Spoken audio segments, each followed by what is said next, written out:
Hi hello ನಮಸ್ಕಾರ friends. ಇವತ್ತಿನ ದನಿ ಸಂಚಿಕೆಗೆ ನಿಮಗೆಲ್ಲರಿಗೂ ಸ್ವಾಗತ. ನಾನು ವೈಭವ್. ಇವತ್ತು ನಮ್ಮ ಜೊತೆ ಸೆಕೆಂಡ್ ಇಯರ್ ಟ್ರಿಪಲ್ ಇಂದ ಕೌಶಲ್ಯ ಅವರಿದ್ದಾರೆ. ಅವರ ಊರಿನ ಬಗ್ಗೆ ನಾವು ತಿಳ್ಕೊಳ್ಳೋಣ. ನಮಸ್ಕಾರ ಕೌಶಲ್ಯ ಅವರೇ. ನಮಸ್ಕಾರ ರೀ. ಯಾವ ಊರಿಂದ ಬಂದಿದ್ದೀರಾ ನೀವು? ನಾ ಗುಲ್ಬರ್ಗ ಜಿಲ್ಲೆಯಿಂದ ಬಂದಿದ್ದೀನಿ. ಖಂಡಿತವಾಗ್ಲೂ ತೊಗರಿನಾಡು ಗುಲ್ಬರ್ಗ ಅಂತಲೇ ಹೇಳ್ತಾರೆ, ಭಾಳ ಫೇಮಸ್ಸು.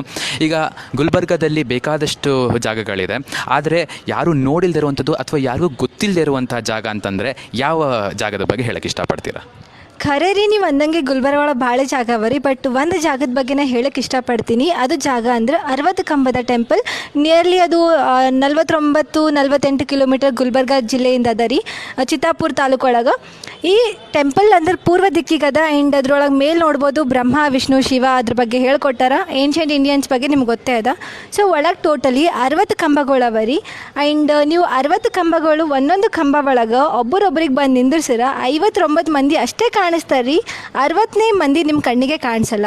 ಅಂದರೆ ನಾವು ಇದ್ರ ಬಗ್ಗೆ ಹೇಳ್ಬೋದು, ನಮ್ಮ ಹಿಂದಿನ ಕಾಲದ ಮಂದಿ ಎಷ್ಟು ಮುಂದುವರೆದಿದ್ರು ಅಂತ. ನಿಜವಾಗ್ಲೂ ಹಿಂದಿನ ಕಾಲದವ್ರ ಸೈನ್ಸೇ ಒಂದು ನಿಜವಾಗ್ಲೂ ಅದ್ಭುತವಾದಂಥ ವಿಚಾರ. ಅಂದರೆ 59 ಮಂದಿ ಮಾತ್ರ ಕಾಣೋದು, 60ನೇ ಮಂದಿ ಕಾಣಲ್ಲ. ಇವತ್ತಿಗೂ ಪ್ರೂವ್ ಆಗಿದೆ ಅದು. ಇವತ್ತಿಗೂ ಪ್ರೂವ್ ಆಗಿದೆ ರೀ.